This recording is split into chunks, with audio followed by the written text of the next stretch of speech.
Hello, welcome to Water Sign Philippines. So, ito yung reading natin for Water Sign. Take only what resonates, guys. Hindi ito magre-resonate sa lahat. So, kunin mo lang yung mga messages na magre-resonate para sa'yo. Okay? For personal reading, Jing Tarot Reader. Search mo na lang siya sa Facebook, no? Siya yung pwede magbigay ng personal reading sa'yo. And, hopefully, makarelate ka sa reading. Kung hindi, okay lang. May mga next readings pa naman tayo. So, again, this is for Water Sign. Cancer, Scorpio, Pisces. Let's start your reading. Trader, Lady, Eagle. Okay, bottom of the deck, we do have here the Arrow. Nakikita natin yung iba sa inyo, parang mag-isa ka lang ngayon, no? Parang or feeling mo mag-isa ka lang. Ganun. Una sa lahat, nakakita ko ng unang paglabas pa lang ng mga cards natin. Nakakita tayo ng mga traidor na tao na parang gustong manakit sa'yo or gustong may mangyari sa'yong something na, I don't know, pwedeng ikaangat nila kasi yon or parang maging mataas ang tingin sa kanila ng ibang tao, parang gano'n. And nakakita ko ng mga hindi ko naman sinabing marami, pero for some of you, isa siya or marami sila na nang trataraydor sa'yo. So, mag-ingat ka sa kanila. And with over the lady, so I can see a lot of growth sa'yo. Maturity nandun din, financially ganun din, so napakaganda nun. Maybe may mga talents ka, mga kagalingan ka na nailalabas mo at mailalabas mo pa. At ito yung magdudulot para madala ka sa kung saan ka dapat. Which is, nakikita natin yan as mga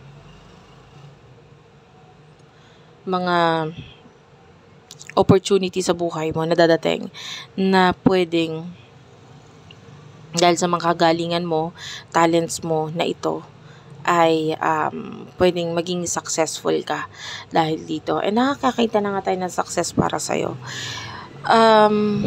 Yun nga lang, mag-ingat ka nga doon sa mga taong nananraidor sa'yo. And ikaw yung may kakayahan na mag-create or maggawa ng sarili mong future. Okay?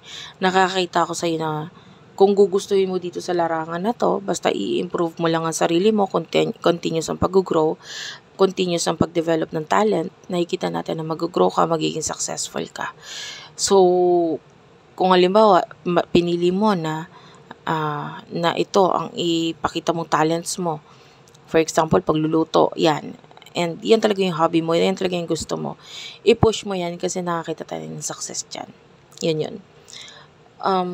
Pero yung mga iba na napipilitan, maybe this is the kind of work na hindi ka naman masaya, na hindi mo naman gusto, na parang feeling mo, ang baba ng tingin mo sa sarili mo. I feel like this is the time na you need to change, you need to find another career or job na talagang babagay sa'yo, na talagang gusto mo, na talagang masaya ka. Okay? Kasi kung hindi ka nag-grow sa isang bagay, 'di ba? Or sa isang lugar, baka hindi talaga yan yung para sa'yo. Okay, yun yung nakikita natin. Time for you to change. Okay. Especially this is the Arrow. Like, nakikita natin ito sa new beginning. Or, alam mo, katulad ng isang araw, 'di ba? Kumbaga sa isang pana, kailangan mo ng araw. At yung arrow, that could mean actions. Na pag may gusto mo tirahin yung, halimbawa yung deer, no? Because you're a hunter. Gusto mo na tirahin yung bagay na yun, gustong gusto mo, no? Kailangan mong lagyan ng actions. Kasi kung hindi mo ilalagyan ng actions, pwedeng mawala lang din yun sa'yo. Okay? Pero laging may opportunity para mailabas mo yung mga bagay na gusto mo. Or mailabas mo yung talent mo. Laging nagkakaroon ng opportunity. So, ilabas mo lang yun. So, kukuha tayo messages regarding love for water sign. Messages regarding love for water sign, Cancer, Scorpio, Pisces. What do we have here for water sign, Cancer, Scorpio, Pisces? Thank you, Spirit Guides, Angel Guides. One more shuffle.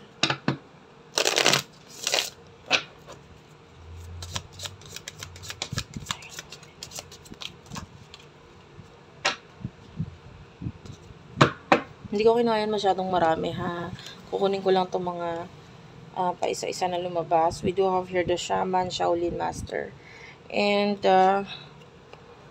Shield Maiden. Okay.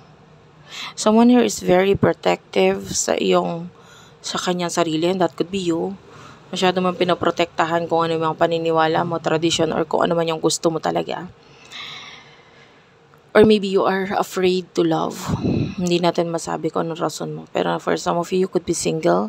You could be this person na natatakot ka magmahal, natatakot ka na pumasok sa isang relationship, natatakot ka na ipakita yung pagmamahal mo, etc. Pwedeng ganun. And so nakikita natin dito with the Shaolin Master.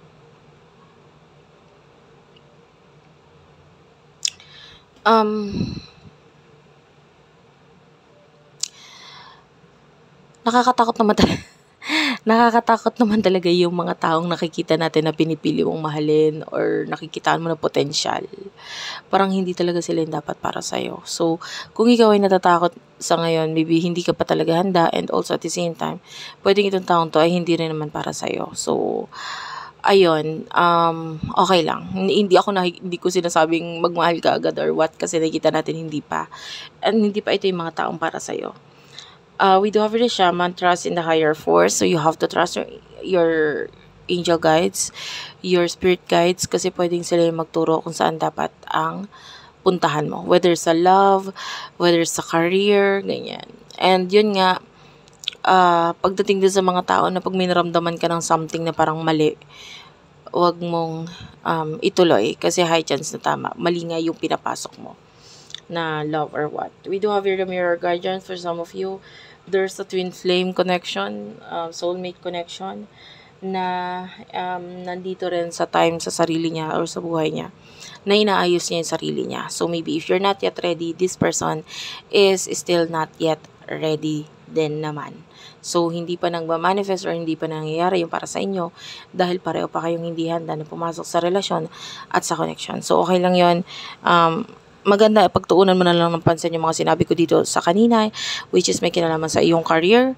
Focus on yourself, focus on your development, focus on your growth, dahil maaaring yung person pagdating sa love na para sa'yo ay hindi pa handa para sa'yo. So thank you for watching. I love you all and bye-bye.